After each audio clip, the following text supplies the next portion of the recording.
Welcome back to Fab Fun. My name's Logan, and tonight we're going to be working on the box blade conversion, taking a rear blade and converting it over to a box blade. Stay tuned.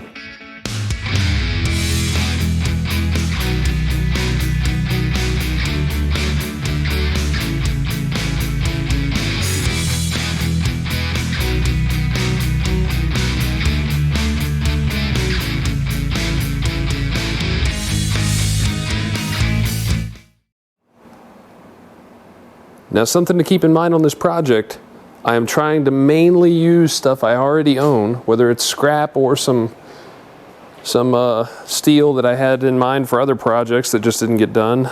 This 4x4, I think that's 1/4 inch wall, square tubing. That might get used on this one because it's already the right length. I do already have 5 of these rippers, 3-hole, I think they're 16 inch. And I think I'm going to end up taking this truck frame, cutting it in half, and having only about a 19-inch long box. I saw some of the ones you could buy are about 20, 21 inches. And after talking with David, we were going to go 7 foot wide. And he said he's only going to use this a couple of times a year just to clean up his driveway, and then it's probably going to set. So there's no point in putting a lot of extra time and effort into it to make it the right size. He can just make a couple more passes and call it a day. So if this is going to sit in the field 99% of its life, then we're just going to make it a 6 foot. We're going to have 5 rippers on it. We're not going to invest in any more of those.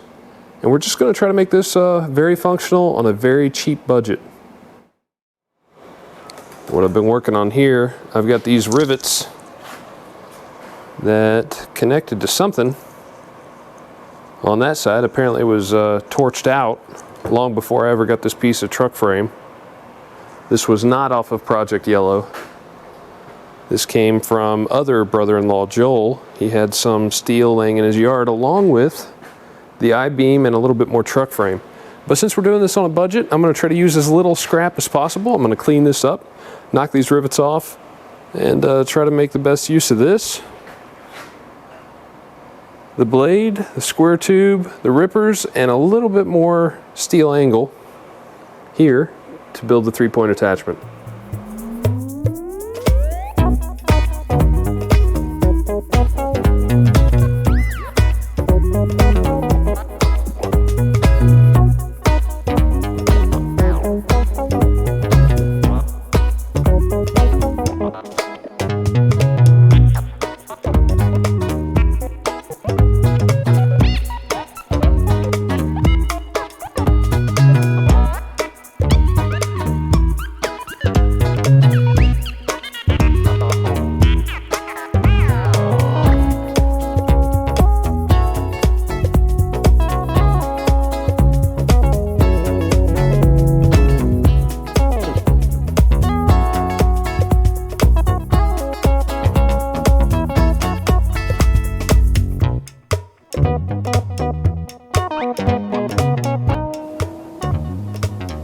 Well, you could say that was riveting.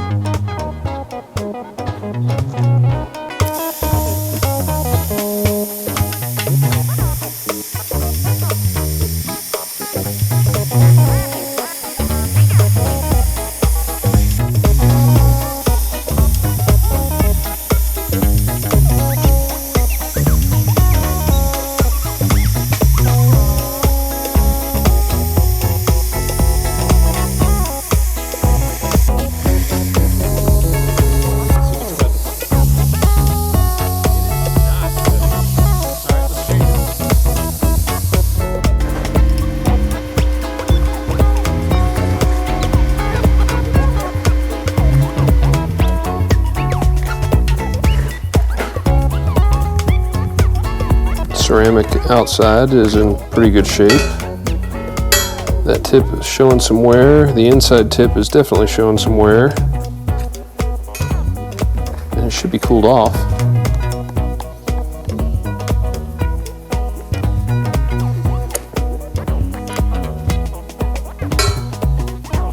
It's got a little bit of wear to it. Not too bad. If I can remember what I did with the other consumables. Here we go. Now this pack of consumables is almost depleted, and I do not have the final tip, whatever it's called, in that one, but I do have a new pack. I can borrow one of those.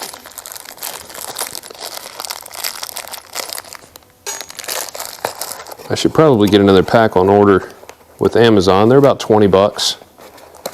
And some of the parts you won't go through very much,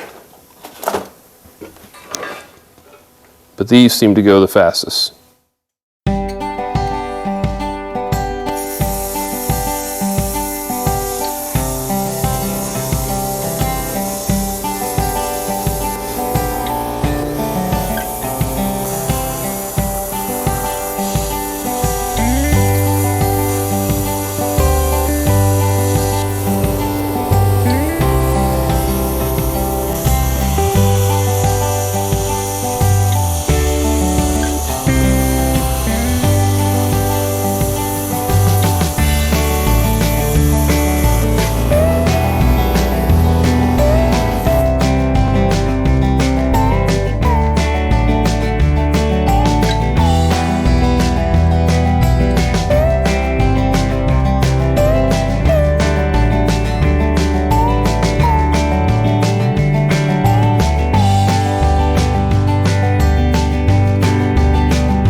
I took these pieces of truck frame, held them up to the blade, and marked them where I wanted to notch them for the bottom of the blade.